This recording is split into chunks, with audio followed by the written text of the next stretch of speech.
Katika karne hii kumekuwa na walimu wengi wenye kukumbusha juu ya swala zima la jihadi ya vita, jihadi ya kusimamisha khilafa katika nyanja zetu za Afrika Mashariki, huku vile vile duniani kwa ujumla. Kulikuwa na walimu wengi sana mbalimbali, wengine wamekufa, wengine wako hai. Walimu hao walikuwa wakihamasisha vijana wa Kiislamu ama na Waislamu kwa ujumla waende wakajiunge na makundi yanayojiita ya Kiislamu ambayo yanapigana kusimamisha khilafa.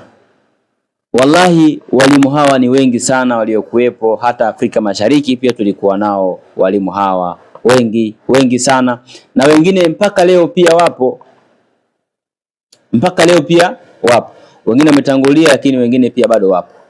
Hii ilikuwa ni ada yao kuwafundisha vijana tauhid, lakini baada ya kuwa wameshafundisha tauhid, wakiwalingania vijana hao waende kujiunga na makundi mbalimbali ambayo yanapigana kwa ajili, wenyewe wanavyodai, yanapigana kwa ajili ya kurejesha Daulatul Islamia ama khilafa, utawala ambao unaongozwa kwa mujibu wa Qur'ani.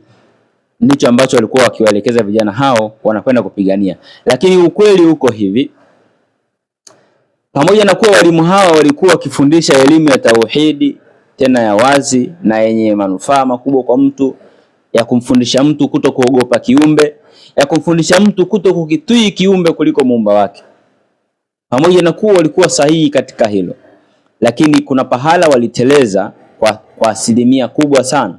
Kwa sababu gani?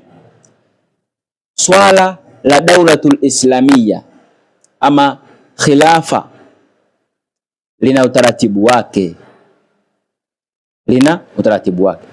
Bwana Mtume sallallahu alaihi wasallam amesema, umma wangu mimi utafuatiwa na makhalifa 12.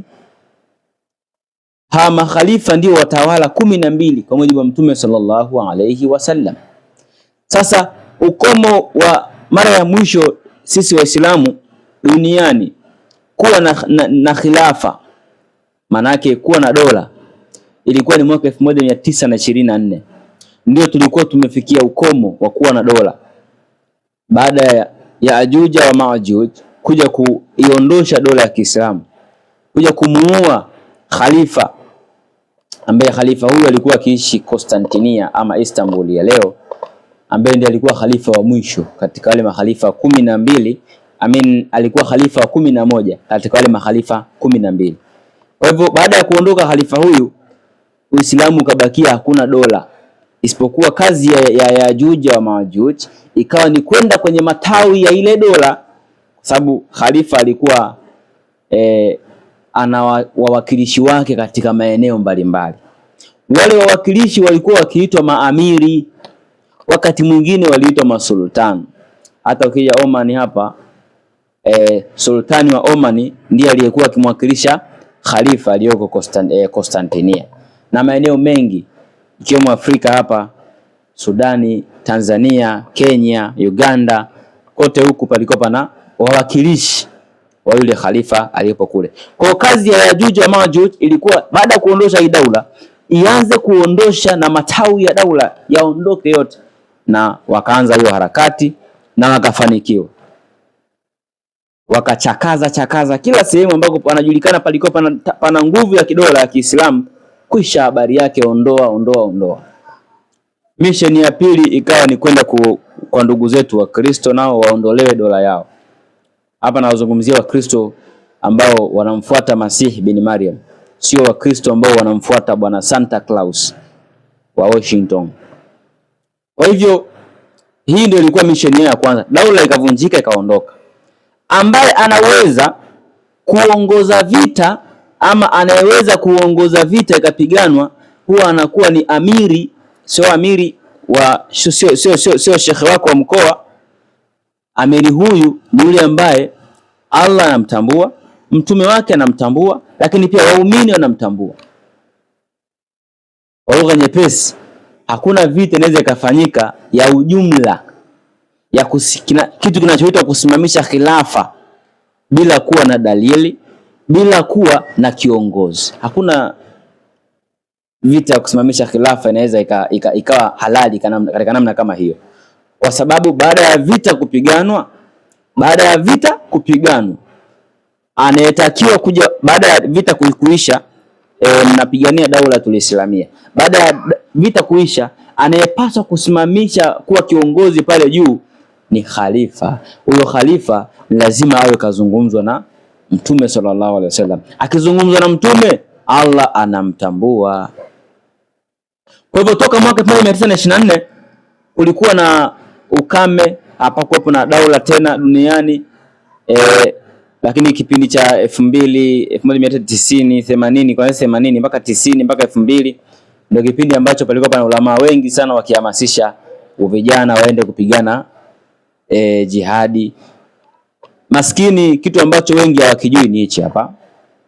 Makundi yote mengi, sisema hata moja, makundi mengi sana ambayo leo tunayashuhudia katika ukanda wetu wa Afrika Mashariki au hata katika Mashariki ya Kati, yanayoitwa sijui ISS, sijui Boko Haram, sijui Al-Shababi, sijui kundi gani.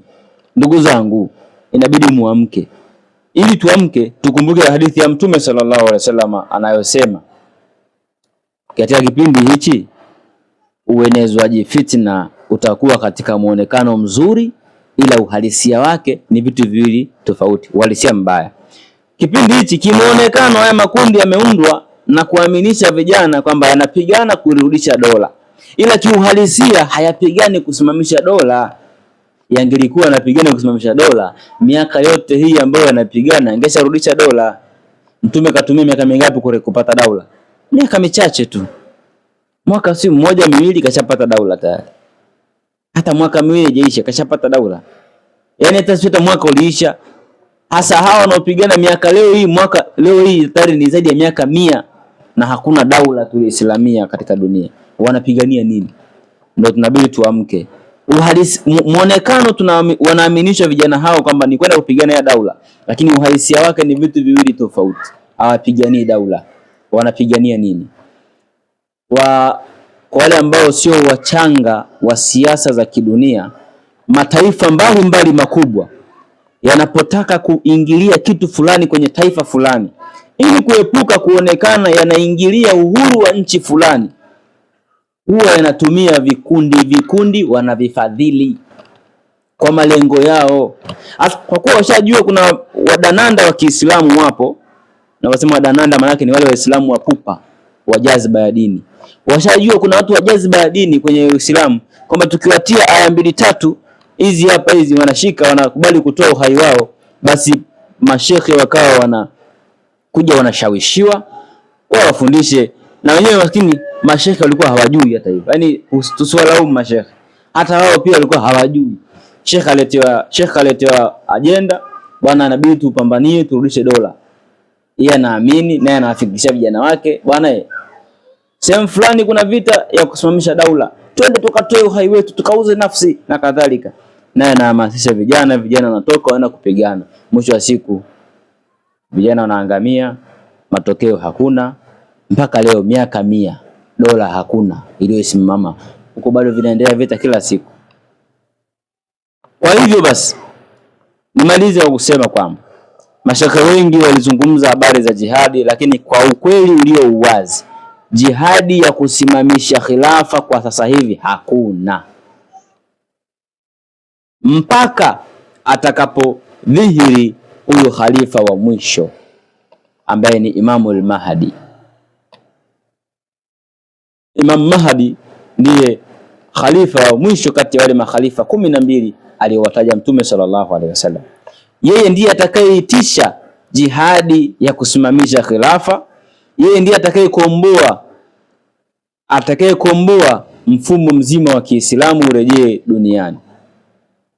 Khilafa haianzi kusimamishwa Uganda. Khilafa haianzi kusimamishwa Tanzania. Khilafa haianzi kusimamishwa Somalia. Khilafa haianzi kusimamishwa Sudani. Haya yalikuwa ni matawi. Huwezi kurudisha matawi bila kurejesha shina. Shina lazima lirudi kwanza. Shina ni nini? Makao makuu ya dola yalikuwa wapi? Madina. Sasa huwezi kuanza kudili na matawi bila kudili na shina. Huwezi kuirudishia Madina nguvu pasina kuiondoa serikali ya kipagani inayoongoza pale Jerusalem. Lakini Mtume anasema matukio haya yatakuwa kama ifuatavyo. Mtume anasema pindi Jerusalem itakapokuwa super power, Madina itaharibika. Madina ikiharibika, yani itashuka maana. Madina ikishuka maana, ikiharibika, atatokea vita vikubwa, vita vikuu vitakavyoua watu wengi sana. Kati ya watu 100, watu 99 watakufa, atabaki mtu mmoja. Baada ya vita hivi kutokea, Waislamu watakwenda kuikomboa Konstantinia.